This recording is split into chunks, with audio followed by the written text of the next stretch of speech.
Straight from the cul-de-sac, the TV show you know and love is now a video game. In this tag team adventure, you switch heads on the fly to use their unique abilities. Use the batter head to break through obstacles. Use the trample head to extend your reach. Use the Tower of Eddy to sneak up and hurl the El Mongo Stink Bombs. Ed, and Eddy, the Mis-Edventures. Available now. Rated E for everyone. That was good, Eddy. Whatever.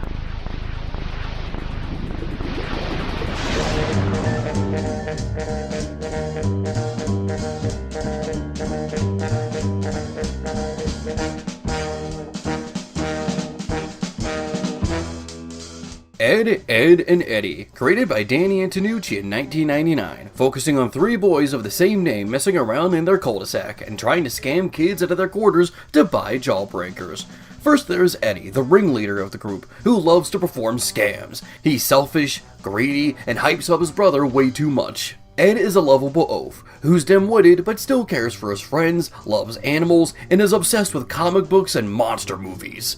Ed with double D's. No, sorry, not those. Also, that is a child? Why would you want giant tits on a kid? What is wrong with you?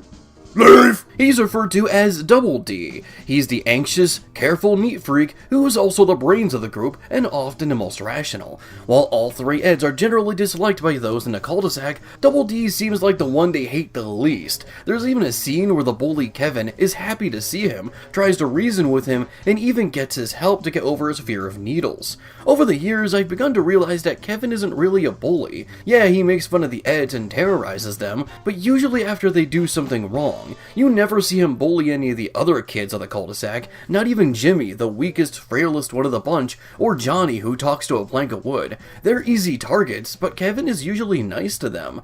The only time he ever bullies anyone besides the Eds is when they act out. He's less of a bully and more of a big brother to his neighborhood. Hell, he was the first person to help up Eddy after he finally admitted his faults in the finale. It's like he was waiting for them to realize the error of their ways so he could accept them with open arms. The show was probably the zaniest animated series Cartoon Network has ever made, from its extreme violent slapstick to its numerous amount of out-of-pocket sound effects. Every hit has so much weight to it, even more than most action shows, especially the Ben 10 reboot. It's no wonder this became Cartoon Network's longest-running animated series, going from 1999 to 2009. Okay, sure, Teen Titans Go has gone on longer since it started in 2013, and is still making new episodes 12 years later, but technically that's more of a DC animated series than a Cartoon Network original. And if we're gonna go by franchise rather than just series, both Adventure Time and Ben 10 have it beat. As while Adventure Time's original series went on for 8 years, they also had several spin-offs like Distant Lands and Fiona and Cake,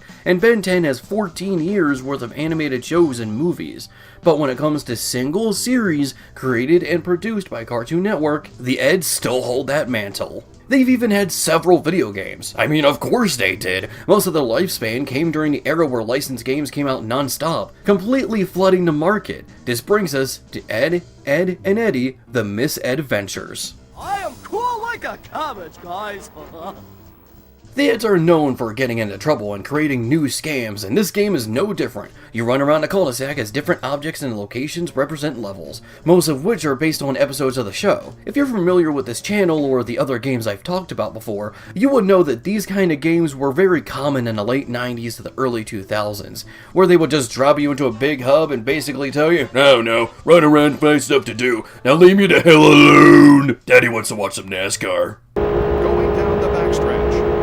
Rusty Wallace can't kick his ass! One big difference between these games and Eddy the Mis-Edventures is that there is no big story to tie all these together. There is no reason why they're going to all these locations, and none of the level stories connect in any way. Some would say that's bad, but I would actually say the opposite here. The show was never known for having a big story or taking itself seriously, minus maybe the finale Big Picture show, or the time they decided to put the characters in school for some reason. I'd be willing to bet it was because some executive said the ratings went down by 1 decimal, add a new character, like so many of them do, but then they said, yeah, but we will add a new location. It's like a character, but they stand in it. Or maybe fan projects like Peach Creek, for example, which you all should watch because it's pretty freaking neat. but all I'm saying is that the game works by not having a story. It makes it like an interactive version of a season of the show, with each level being a different episode. Each one is even introduced with a title card and a 2D animated segment. Granted, it's not on the same level of quality as the show, but it's still appreciated all the same. Now, I've heard some people talk about the visuals of the game and how questionable some of it is. Yes, the models do look very off, especially when you look at Kevin and his massive fucking chin and T-Rex arms, Eddy looking like a floppy Muppet, and American McGee's Johnny 2x4. But I would like to play devil's advocate and defend the game's visuals. Yeah, the models look off, but it's only during cutscenes or seeing them in a default T-pose that make them look strange. But the game actually looks great in my opinion. The models work for wacky scenarios, they're animated pretty decently, and one thing I'm astonished with is that they somehow replicated the shaky lines from the show. Now, I'm sure today you could probably do this very easily with something like Blender, but you have to remember that 3D animation was not only more primitive in the mid-2000s, but this was also a 6th generation video game, put on consoles like the PlayStation 2, Xbox, and GameCube. Now, I don't know much about 3D animation or modeling, I just know how to press E to extrude in Blender, but I'd be willing to bet that wasn't an easy thing to accomplish. I really can't think of another game that had shaky lines like this. The environments look good, but they don't have any outlines on them like the models or backgrounds of the show do. Still, I would say the game was pretty spot on when it came to translating the look of the show to a mid-2000s console game.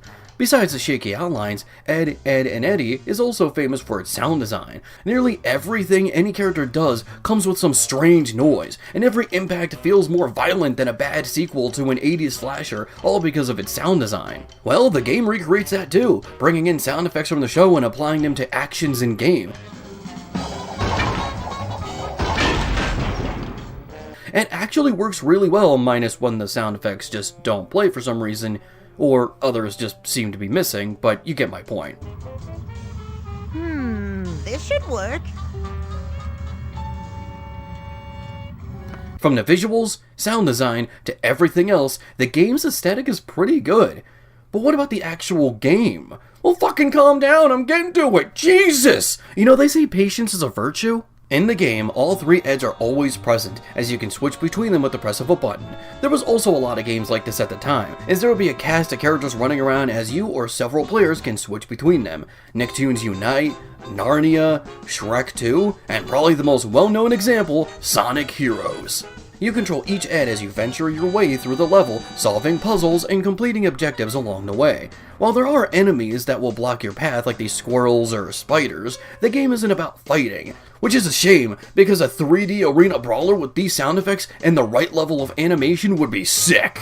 If problem solving isn't your thing, then this game might not be for you. I've heard many people say that they find the game boring for this reason, and honestly, I can't blame them. Of course, this isn't me saying that the game is bad, but more so that it depends on the kind of person you are. The game is about using each of the Ed's abilities to get through the level. You can also group together to make a different formation depending on who you're controlling. Eddy can throw stink bombs at enemies to make them dizzy, and form the Tower of Ed to get all the Eds through narrow areas at once. Ed can be a woodpecker, except with dirt. Carry and throw objects, and form Batter Ed, which allows you to charge through destructible environments. Lastly, Double D can fix gears or technology, use a slingshot, and form the Trample Ed, which can be used to reach higher places when it wants to work.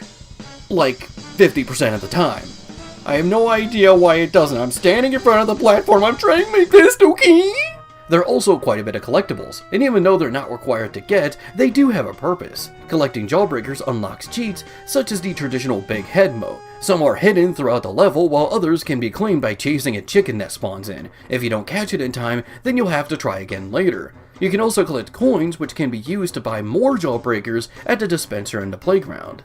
There is a bit more jankiness here than what I'd personally like, such as in the stealth level where Eddy is having an allergic reaction and must hide from the other kids to avoid embarrassment. It's hard to tell when you're too close to the kids, so you're bound to get caught a lot.